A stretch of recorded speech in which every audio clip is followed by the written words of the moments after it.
La palabra de hoy se llama La palabra no muere, y yo quiero comentarles un par de cosas que leí hoy precisamente. Bueno, ya había leído esta semana, pero hoy la leí.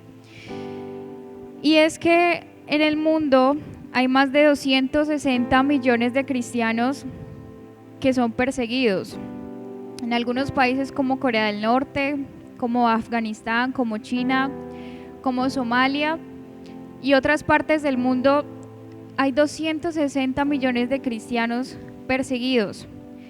El 1% de la población en España es cristiana, el 1%. 2.983 cristianos han sido asesinados este año. 9.488 iglesias atacadas y 3.711 cristianos detenidos. Yo quiero invitarlo a usted a que veamos un corto video donde ilustra muy bien esto que yo les estoy diciendo aquí, porque son cifras reales, no son cifras inventadas, son cifras recogidas alrededor del mundo, donde muestran cómo nosotros somos perseguidos, cómo nosotros morimos por causa del nombre de Jesús.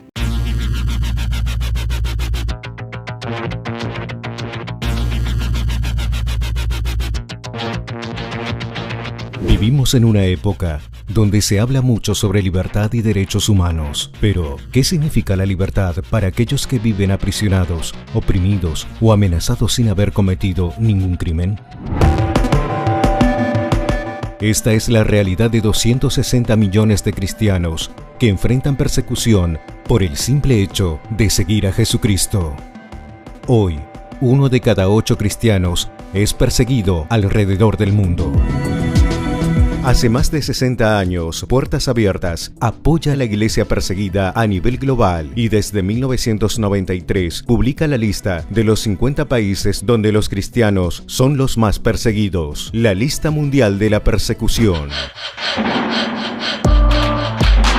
A lo largo de los siglos, la iglesia ha sido atacada y reprimida, y aunque los métodos han cambiado, el objetivo continúa siendo el mismo: exterminar a los seguidores de Cristo.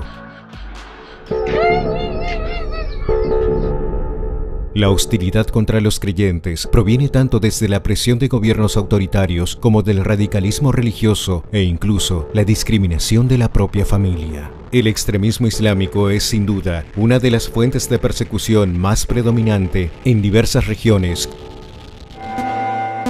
como el Medio Oriente, donde la Iglesia lucha por permanecer firme ante los conflictos de guerra, el fuego cruzado y la intolerancia religiosa. En África subsahariana, los cristianos soportan los más violentos ataques liderados por grupos radicales, tales como el Boko Haram y los Fulani. En el continente asiático, el poder del comunismo alimenta a los grupos ideológicos y es la base de gobiernos dictatoriales como Corea del Norte, que ocupa el primer lugar en el ranking desde 2002. Este es el país más peligroso del mundo para ser cristiano. En India, el nacionalismo exacerbado ha promovido los ataques contra las iglesias, la quema de Biblias y el maltrato de los cristianos. El actual partido político expresó públicamente su deseo de eliminar a los discípulos de Jesús hasta el año 2021. Aunque parezca imposible, la persecución a los cristianos también está presente en Latinoamérica, donde los creyentes, principalmente en comunidades rurales sin recursos o bajo costumbres indígenas, son marginados, llegando inclusive a ser expulsados de sus tierras. Los grupos armados y el crimen organizado también actúan contra la iglesia. Sí, la persecución es real y año tras año aumenta, así como la violencia y el número de fieles e iglesias atacadas. La verdad, cuando yo vi este video, creo que uno no puede quedarse indiferente ante esta realidad que hay en el mundo, y muchos de esos lugares ni siquiera tienen acceso a internet, o es censurada la internet, o permiten cierto contenido, e incluso en las familias de muchas personas que son musulmanas y que se convierten al cristianismo son sacadas, ¿cómo se dice? Excluidas de su familia. ¿Qué nos dicen estas cifras? De pronto nosotros aquí estamos desde la comodidad de ustedes su casa, yo aquí predicándoles a ustedes, mirando una transmisión, pero estamos prestando atención, estamos entendiendo lo que significa ser cristianos, porque hay muchas personas en el mundo que sufren y no pueden venir aquí o no pueden hablar abiertamente de Jesús o llevar una Biblia en sus manos o descargarla en su celular porque no pueden hacerlo. Y en el mundo entero hay personas que corren riesgos físicos, familiares, económicos, culturales y políticos por seguir el nombre de Jesús, por creer en Cristo. Pero esto no es algo de ahora. De hecho, en el video decía que en los últimos tiempos se ha incrementado la persecución a los cristianos, pero antes también sucedía lo mismo. Y yo les quiero contar una historia, y es que creo que la mayoría de las personas en su casa tienen una Biblia versión Reina, ¿qué? Reina Valera, ¿no? Reina Valera. Pues resulta que el nombre Valera no es porque sí. Fueron dos señores que escribieron tradujeron esta Biblia. Se llama Casiodoro de Reina y Ciprano de Valera. Y hay otro señor que es muy famoso que se llama William Tyndale, y gracias a él también podemos tener la Biblia. Estos fueron traductores que fueron perseguidos, y a Tyndale lo mataron por traducir, publicar y difundir la palabra. Entonces, finalmente, esto es algo que se repite, es un patrón que se repite a lo largo de toda la historia de la humanidad. La iglesia primitiva fue perseguida, la iglesia en la Edad Media y así sucesivamente, siempre ha sido perseguida, ha sido vituperada y ha sido burlada. Y hay una frase que yo les quiero mostrar que escribieron sobre las personas que permitieron tener hoy la palabra para nosotros. Dice así la frase: solamente tenemos 6 copias que sobrevivieron a la hoguera de la Inquisición. Muchas Biblias fueron quemadas junto con sus dueños. Es decir, el privilegio que hoy tenemos de leer la palabra, de poder escudriñarla, no fue gratis. Detrás de este libro hay sangre, hay burla, hay aflicción y hay esfuerzo. Y la palabra finalmente es luz, es consuelo para los afligidos y esfuerzo para los cansados. Pero de pronto nosotros leemos eso, es como, sí, la palabra de Dios es libertad, o la palabra de Dios no sé qué. Pero realmente nos damos cuenta de lo que significa seguir el mensaje de Jesús. Y yo recuerdo una historia que escuché, de hecho el pastor una vez también habló de esto, de cómo los ancianos hace un tiempo, hace, no sé, 60, 70 años, ellos no sabían leer. La mayoría de personas en Colombia, por ejemplo, eran analfabetas, y lo único que los impulsó a leer o a aprender a leer, ¿qué fue? Leer la Biblia. Y entonces yo me preguntaba, yo decía, bueno, ¿por qué estas personas como que decidieron salir de su zona de comodidad y aprender a leer la Biblia? Es porque aquí está la vida, porque está contenido algo que va más allá de las letras, que va más allá de lo natural, digámoslo así. Pero como les decía ahora, hay muchos lugares en el mundo donde ni siquiera pueden tener la Biblia, y dice la palabra que el fin del mundo vendrá cuando el evangelio de Jesús sea predicado en todo el mundo. Y aún hay muchísimos lugares, de hecho ahí mencionaban a Colombia, que son perseguidos, y hay muchas tribus indígenas, muchas personas que no tienen acceso a la Biblia aún. Pero yo no me quiero referir solamente a la palabra como la Biblia, sino hay algo más profundo en el significado de la palabra. Y yo quiero que vayamos a Juan, versículo 1, Juan capítulo 1, versículo 1. En el principio era el Verbo, y el Verbo era con Dios, y el Verbo era Dios. Este era en el principio con Dios. Todas las cosas por Él fueron hechas, y sin Él nada de lo que ha sido hecho fue hecho. En Él estaba la vida, y la vida era la luz de los hombres. La luz en las tinieblas resplandece, y las tinieblas no prevalecieron contra ella. Hubo un hombre enviado de Dios, el cual se llamaba Juan. Este vino por testimonio para que diese testimonio de la luz, a fin de que todos creyesen por él. No era él la luz, o sea Juan, sino para que diese testimonio de la luz. Aquella luz verdadera que alumbra a todo hombre venía a este mundo. Ojo a esto. En el mundo estaba y el mundo por él fue hecho, pero el mundo no le conoció. A lo suyo vino y a los suyos lo recibieron. No le recibieron, perdón. Mas a todos los que lo recibieron, a los que creen en su nombre, les dio potestad de ser hechos hijos de Dios, los cuales no son engendrados de sangre, ni de voluntad de carne, ni de voluntad de varón, sino de Dios. Y aquí es donde me quiero enfocar. Y aquel verbo fue hecho carne y habitó entre nosotros, y vimos su gloria, gloria como del unigénito del Padre, lleno de gracia y de verdad. Cuando yo leo esto es como una revelación tan impresionante sobre la persona de Jesús, porque la persona de Jesús, dice Juan, que es el verbo, que es la palabra, y eso es lo que yo les quiero llevar hoy, a que ustedes entiendan, de que el verbo, de que la palabra, de que Jesús vino a la tierra, habitó entre nosotros, fue un hombre. Ustedes quieren conocer a Dios, lean los evangelios, ahí van a conocer el carácter, la naturaleza, la esencia y los atributos de Dios.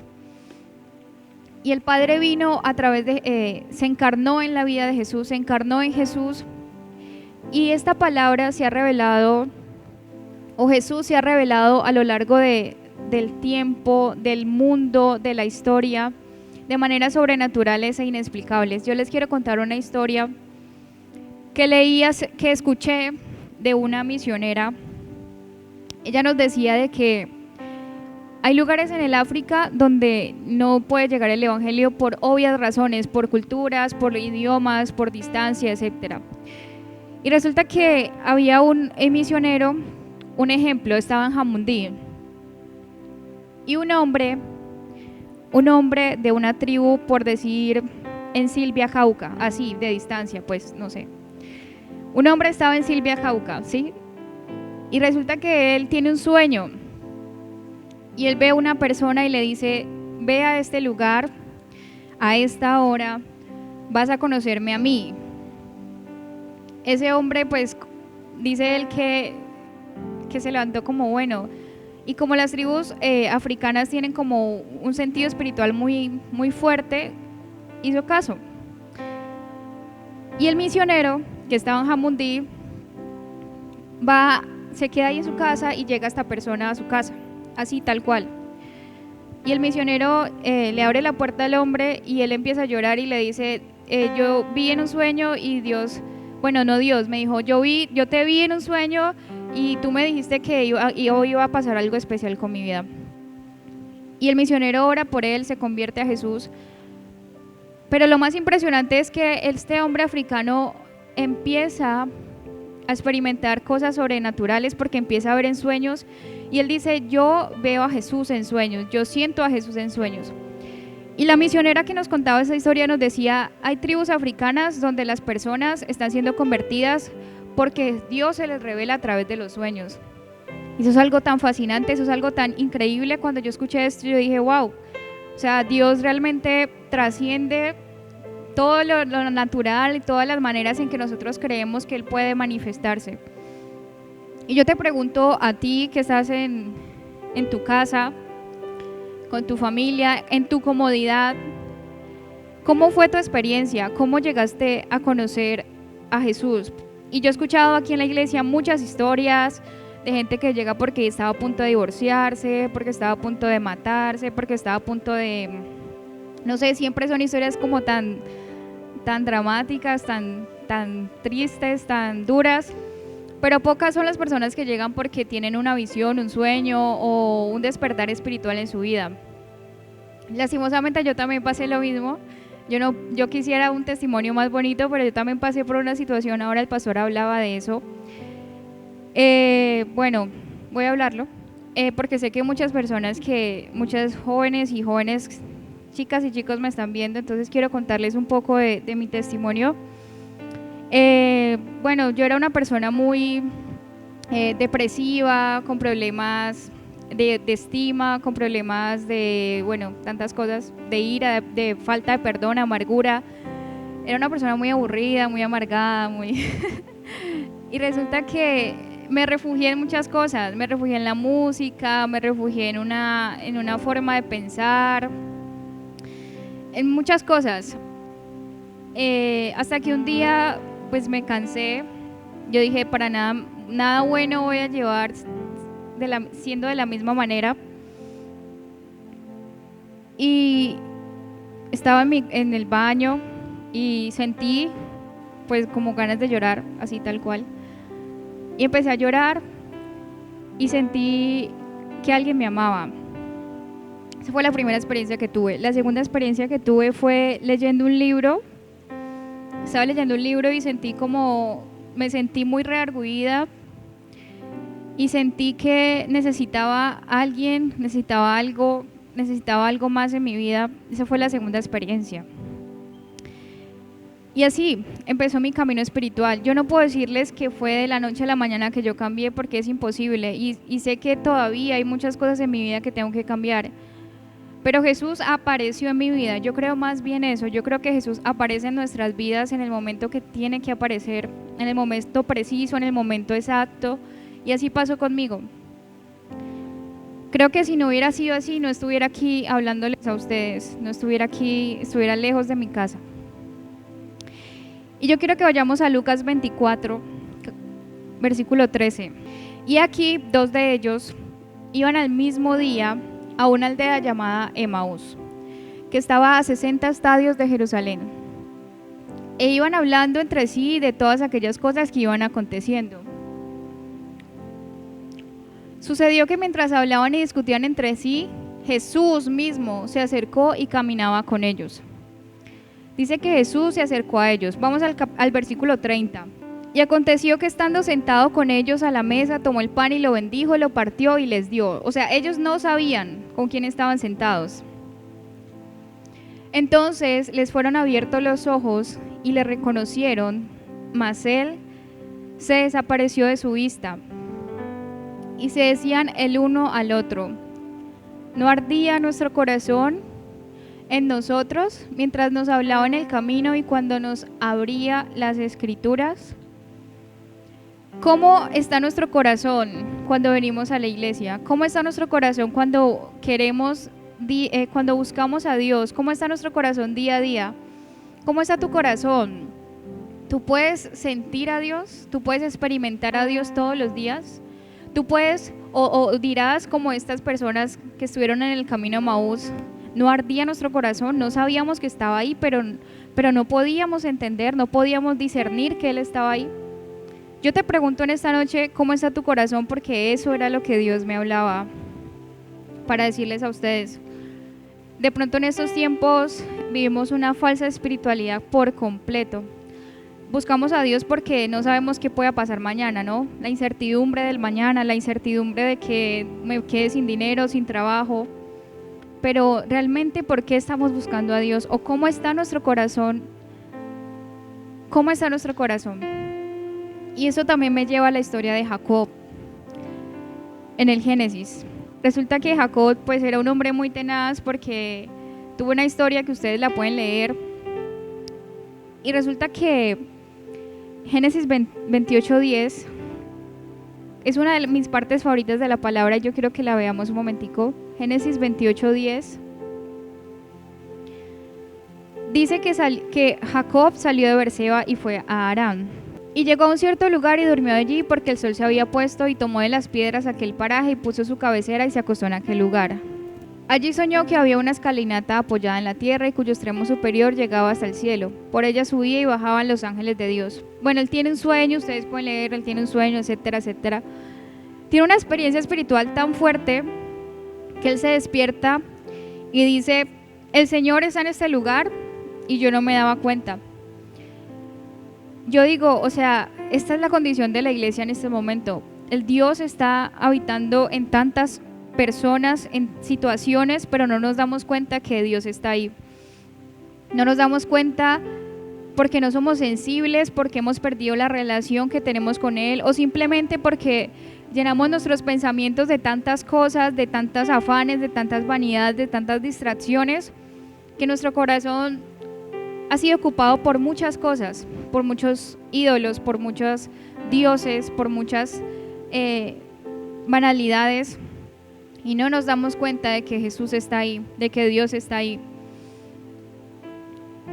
Y nuestra vida espiritual, yo puedo decir lo que a mí me confronta muchísimo la vida espiritual de las iglesias perseguidas o de los cristianos perseguidos, porque su fe es mucho más fuerte que la de nosotros. Su fe es más real y de pronto no tienen un título de apóstol, de profeta o de pastor o lo que sea, pero su vida espiritual se refleja completamente. Y esto es un mensaje confrontante para mí también, porque yo digo, yo de verdad estoy siendo como Jesús, de verdad estoy reflejando a los demás que Jesús habita en mí, que Jesús está dentro de mí, que tengo una relación con Jesús. Y como les decía ahora, en España el 1% de la iglesia, el 1% de la población es cristiana. El 1%, yo no sé cuánto es eso. El 1%, no sé cuánta gente hay en España. Muchísima gente, pero no sé. Pues muchísima gente. Y escuchaba a un predicador de España que él decía, no, en Latinoamérica dicen que nosotros, que pobrecitos nosotros, que somos el 1%, pero no se dan cuenta que somos una iglesia avivada, una iglesia en fe, una iglesia fuerte, una iglesia radical. Y eso es verdad. Cuando estamos en persecución, cuando usted sabe que usted está en la prueba más terrible, más dura, usted está más cerca de Jesús. Lastimosamente somos así. Y yo le quiero decir algo. Yo le invito a usted a que viva su fe y a que la viva en movimiento, a que no se quede no, es que no puedo ir a la iglesia, no, es que no me puede conectar, no, es que no está predicando el pastor, está predicando la hija del pastor, no, es que no está cantando, no sé, Mera, no está cantando Steven, no, entonces yo no me conecto con Dios. Usted no viva su fe de otras personas, viva su fe personal. Viva su fe personal, porque si usted depende de la fe de otra persona, depende de la fe de una situación, depende de la fe de un edificio, déjeme decirle que usted nunca va a reflejar a Jesús, que usted jamás va a llegar a un propósito y al cumplimiento que hay en su vida. Y también le invito a que usted recuerde qué le dijo Dios de su familia, de su vida, de su llamado y las experiencias que ha tenido. Dios me hablaba, yo estaba orando y sentía a una persona, yo no sé si me está viendo o si me va a ver después, pero había una persona que busca muchas experiencias espirituales, ha intentado con muchas religiones, con muchas cosas, muchos caminos, muchas cosas en su vida, pero esta persona tuvo una experiencia con Dios, muchas experiencias con Dios. Realmente yo no sé si es hombre o mujer, pero sé que hay una persona que busca muchas experiencias con Jesús. Y yo le digo que Jesús es el único que puede llenar esos vacíos que hay en tu corazón y es lo único que puede realmente transformar tu vida. Y les quiero leer algo que encontré. Dice, la palabra de Dios está libre. No está encadenada a un edificio o a un escenario o a una conexión en línea, así como estamos, o a un predicador, como yo, o el pastor, la pastora. La palabra no está cautiva en un libro, o en los libros cristianos, o en un dispositivo, en su celular. Ahí no está Dios. No está presa a un tiempo o a un espacio. Y aunque el enemigo, el tiempo, la cultura quieran apagar la palabra, ella es vida. El verbo es vida para transformar e iluminarnos. La palabra es el camino. Yo creo que hay poder en el nombre de Jesús y hay poder en la palabra de Dios. Sí, yo pienso, estas personas, ¿cómo hacen para vivir su fe si no tienen acceso a la Biblia? Por Dios, ¿cómo hacen? Es porque su fe es tan extrema, su fe es tan llevada al límite, su fe es tan genuina y tan real.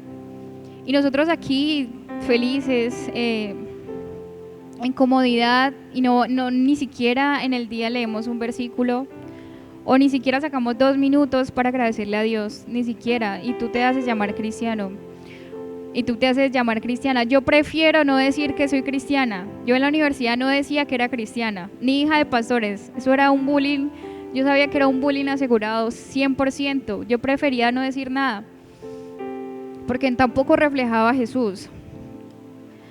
Pero yo le invito a usted que está ahí a que sea confrontado con la palabra y viva la palabra, si no, no se haga llamar cristiano.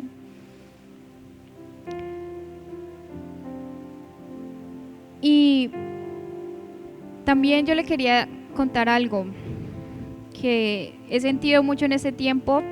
Hace 15 días el pastor hablaba de que hay una realidad en el mundo, hay una realidad política, una realidad muy tenaz, líderes sociales son asesinados, la corrupción, etcétera, etcétera.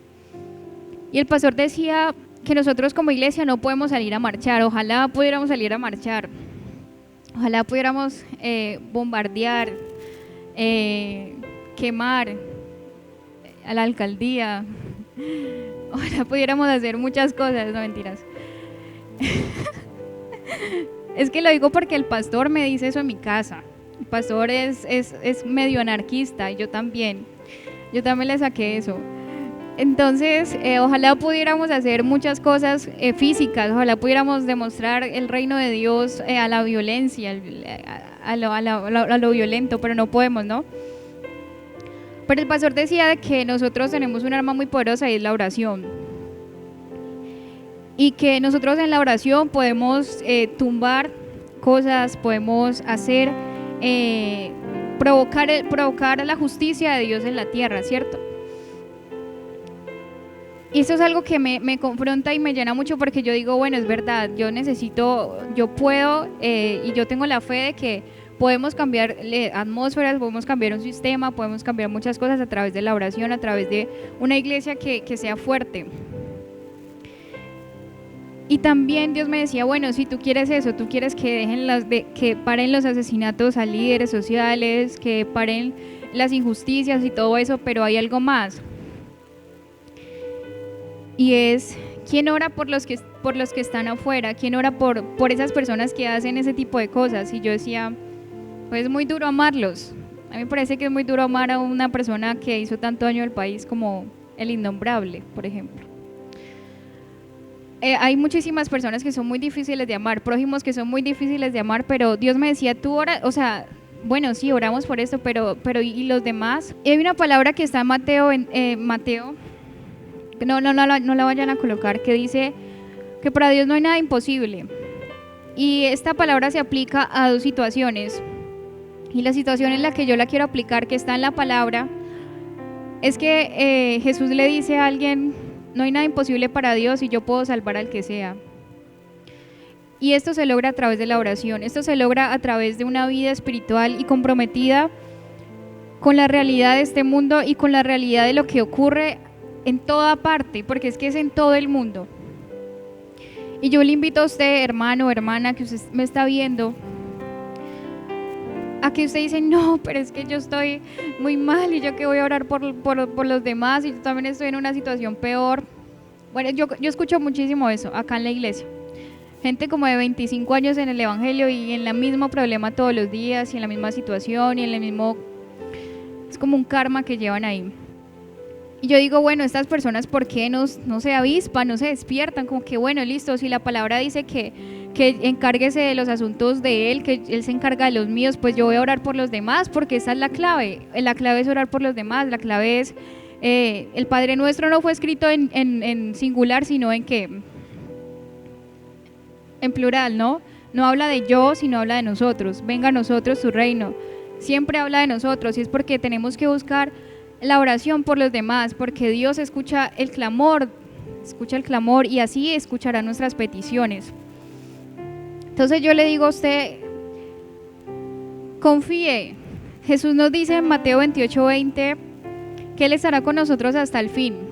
No sabemos el fin qué signifique, puede que sea en 50 años, puede que sea mañana que usted le pase algo y se muera, puede que sea cuando Él venga, lo que sea. Él dice que Él estará con nosotros, confíe en que Él está con nosotros. Y finalmente, en Romanos 8, 35, 39,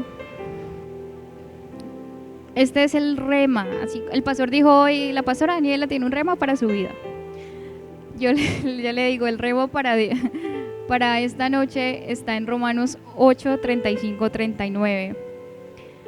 Y yo sé que este rema, esta palabra, se ha apropiado tanto en mi vida, y sé que, créeme que si yo pudiera ir por 1 hora o por 5 minutos a una iglesia perseguida, abrazaría a estas personas y les diría esto: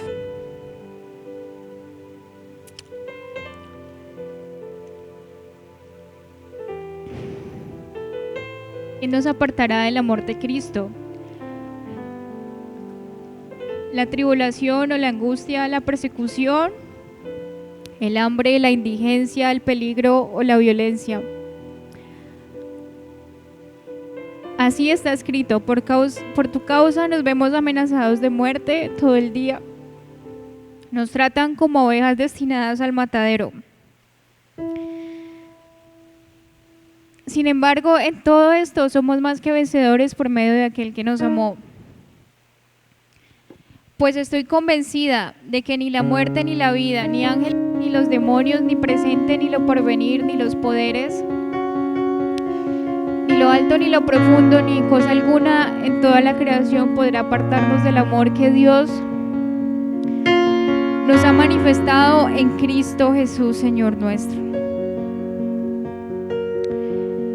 Así estemos pasando lo que estemos pasando, yo le invito a usted a que se aferre a esa palabra. Nada nos podrá separar, ni la vida ni la muerte.